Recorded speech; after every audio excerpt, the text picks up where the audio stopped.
আজ আমি সিম, আলু আর বেগুন দিয়ে রান্না করব কোরাল মাছ। হ্যালো এভরিওয়ান, আসসালামু আলাইকুম। Welcome to my new another blog. এখানে আমি কোরাল মাছ নিয়েছি আর মাছগুলো আমি একটু ছোট পিস করে কেটে নিয়েছি। আর নিয়েছি সিম আর আলু। এগুলোকে আমি কেটে পরিষ্কার করে ধুয়ে নিয়েছি।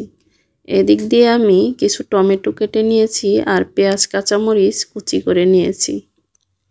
এবার মাছগুলোকে হলুদ আর লবণ মেখে ভালো করে ভেজে নিতে হবে।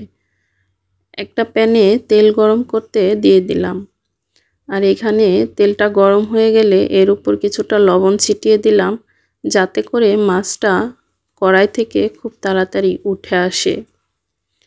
আর এবার আমি মাছগুলো দিয়ে দিলাম। মাছের এক পাশ ভাজা হয়ে গেলে একটু উল্টে দিতে হবে, যাতে করে অপর পাশটাও একটু ভালোভাবে ভাজা হয়ে যায়। আর মাছ সব সময় ভেজে আমি তরকারি রান্না করি। এবার সেই একই তেলের মধ্যে পেঁয়াজগুলোকে একটু ভালো করে ভেজে নিতে হবে। এরপর আমি একটু পানি দিয়ে দিয়েছি যাতে মশলা পুড়ে না যায়। এরপর দিয়ে দিয়েছি আদা রসুন বাটা, ধনিয়ার গুঁড়া, হলুদের গুঁড়া। এবার মশলাটাকে খুব ভালোভাবে কষিয়ে নিতে হবে। এরপর দিয়ে দিলাম কয়েকটা কাঁচামরিচ।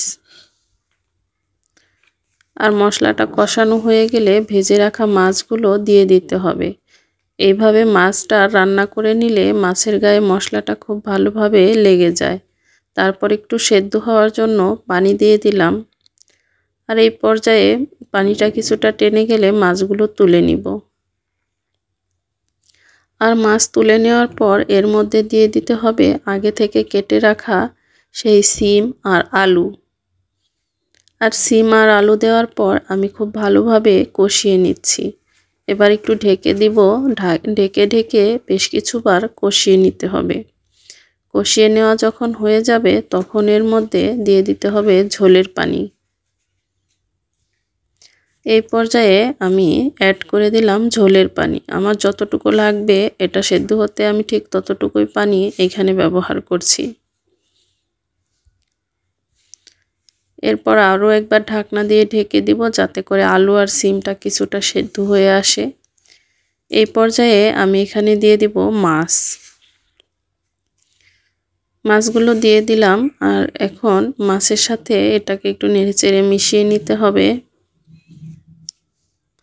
আর এই পর্যায়ে আমি কেটে রাখা টমেটোগুলো দিয়ে দিচ্ছি। সিম আর আলুর তরকারিতে যদি টমেটো দেওয়া হয় তাহলে খেতে কিন্তু অনেক মজা হয়। আর এই পর্যায়ে আমার মনে হলো যে লবণটা একটু কম হয়েছে, তাই আর একটু লবণ দিয়ে দিলাম। দেখুন আমার তরকারিটা প্রায় রান্না শেষের দিকে। এবার একটা পাত্রে আমি তরকারিটা বেড়ে নিচ্ছি। আর এইভাবে শীতকালে কোরাল মাছ দিয়ে আলু, বেগুন আর সিমের তরকারি খেতে কিন্তু অনেক মজা হয়। আপনারা অবশ্যই বাসায় একবার হলেও এই তরকারিটা রান্না করে খেয়ে দেখতে পারেন। আশা করি আপনাদের কাছে ভালো লাগবে। আর আজকের ভিডিওটা কেমন লাগলো অবশ্যই কমেন্ট করে জানাতে ভুলবেন না। আল্লাহ হাফেজ।